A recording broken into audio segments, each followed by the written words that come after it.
for fast, cheap, and reliable Madden 21 Ultimate Team coins. Make sure you guys go check out my sponsor, Easy Mutt. Use code VENOM at checkout for 5% off.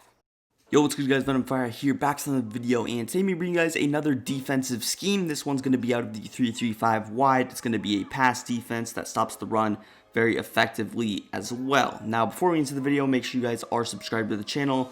You can always unsubscribe. About 75% of my viewers are not subscribed, so make sure you hit that subscribe button. It's the best way to show support to the channel. Drop all these videos for free, so again, make sure you hit that subscribe button. Now, moving on, we're going to be in 3-3-5 wide like I mentioned. Now, I'm in 4-6 playbook today because I'm going to be audibling from 3-3-5 to 3-3-5 wide, just so I can get safeties at outside linebacker. If you're in Giants playbook, which also has this, just run middle linebackers there at that spot and you will be just fine. But again, I like those safeties. I like the versatility of the safeties, and sometimes I user them. But yeah, let's hop into our play.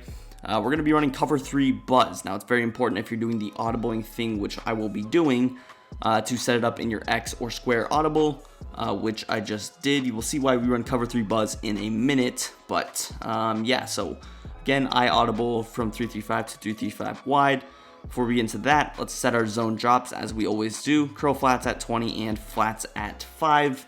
Now, when you're audibling from 3-3-5 to 3-3-5 wide, it's very important that you do not run man coverage, because if I were to come out in a cover 2 man or a cover 1 robber press, whatever, then my outside third on the right, when I audibled, would be stuck on the left against a trips formation. Again, I did test that and it does happen, so make sure you come out in either a cover 2 or a cover 3. Usually I just run cover 3 sky drop just to be safe so that the audible transition is clean. So again, we're running cover 3 buzz out of 3-3-5 wide, but I'm going to be audibling between them. Again, just come out in cover 3 sky drop. Now on offense, let's just run trips tight end. I'll go over a couple of setups out of that like I mentioned. So moving on, let's set up our audible, show you how to do it. Just again, press X, deep out to the left, and then X again. You don't want it at L1 or R1. That's just going to be like an extra button, so I like to just X, deep out to the left, X. And you see the transition, the D linemen are going to pinch in a little bit. Your outside linebackers will just come down, and then looks like that slot cornerback moves and shifts just a couple of steps. So again, very easy transition, and it's not a whole lot of work to do that audible for how big of a payoff it is with those safeties there. So with that being said, let's hop into our setup. What you're going to go ahead and do is you're just going to shift your D-line to the strong side. In this case, it's the left.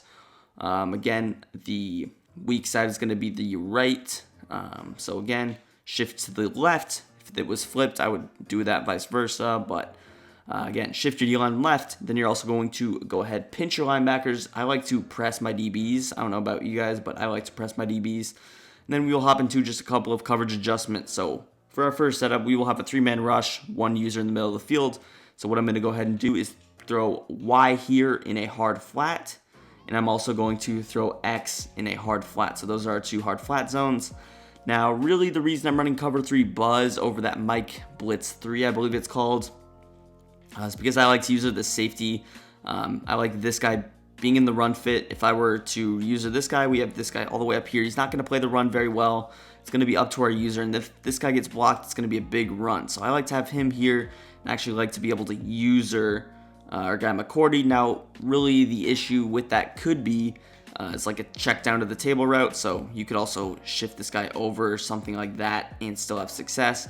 But also sometimes I just leave this guy up here. If they don't have identifier, they're not going to be expecting you to be using from the free safety. Then maybe they think you're using, an inside third, and then you can catch them off guard just like that. So here's a look at the player. We will add steps throughout the video, but here's just our stock player. So I'm just going to run a basic setup out of double and sail. I don't have tight end apprentice, so I'll just kind of set it up like this. I'll use an in route instead of that post route, but here's a popular setup out of that trips tight end. And snap the ball here. Gonna lurk down on that slant, move over to the post. And you see the slant's kind of open for a split second.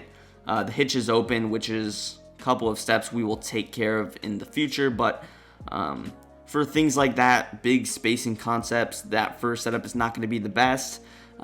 But for something like PA counter go, which I will go over now, this setup is going to do fine. Again, you're rushing, those 3 people, so you should get better sheds than 2 people, which we will be doing later. But let's go ahead again. Audible, X, deep out of the left, and X again. Shift that D-line left, pinch linebackers, Y in a hard flat, X in a hard flat, and then just move this guy over a little bit so that he defends that table route. Honestly, if I wanted to, I could also flip those. That's just going to be extra adjustments. So I could throw A in our hard flat and then throw Phillips here in our curl flat. That way our hard flat plays pretty much everything. He doesn't have to travel and can't risk, getting quick snapped, whatever.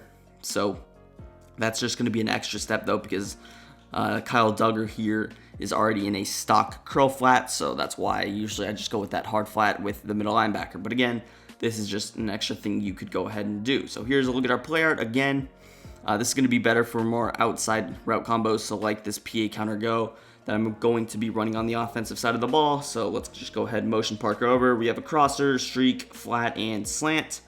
And we will go ahead and user everything. So lurking down, going to lurk down the crosser, come back up. Now, I'm not sure why, but I think my curl flat just followed that crosser. That was a little bit weird. I do have my zone drop set, so that really shouldn't be happening. Maybe it was because I had them flipped, so let's set that up just again here.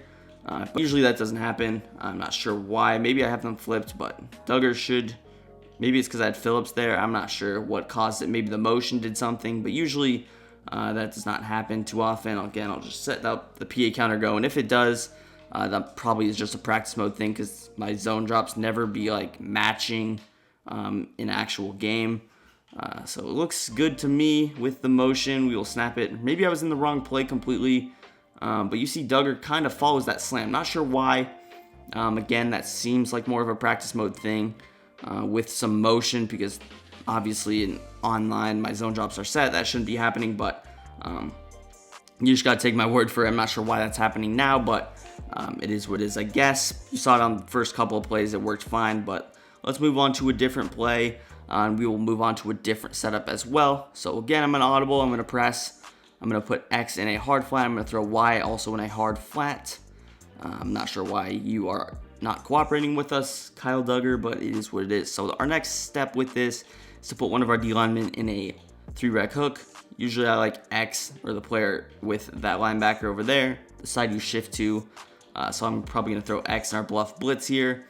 But yeah, this is just the extra step. You're going to be rushing 2. You're not going to get quick pressure, but you saw we weren't really getting any pressure to begin with. So sometimes rushing 2 is not the biggest deal in the world. But you see, look at that 3-rec hook. He's lurking down, things like that. If you throw it over the top, our zone drops should be there. Also, one thing that you can do if you want is set your zone drops to 25 instead of 20. I know some people like 25 over 20.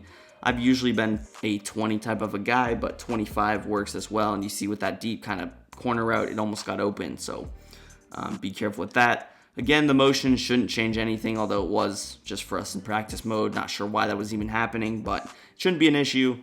And even if it does, you can lurk down on that flat and it won't be the biggest of deals. So, but you guys saw in that last setup with the 3-rec hook, it made a big difference because we were able to go ahead, lurk down on a lot of things, lurk over the top on that post route because the angle route was covered, extra things like that. So again, you audible, you shift D-line to the left, you pinch linebackers, you throw X in a hard flat, Y in a hard flat, and this X D-lineman in a bluff blitz. Which gives you some extra help over the middle. You saw we almost got the same pressure. It seemed like we weren't really getting pressure to begin with, but really to help out with pressure, you could go ahead and throw double or nothing or some pass rush abilities on these guys. I do recommend getting inside stuff on one of your D linemen always.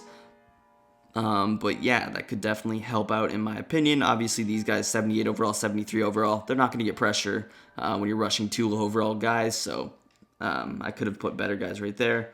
So again, you see, look at the angle route covered. If that's a more athletic D lineman, he's going to be able to stick with it.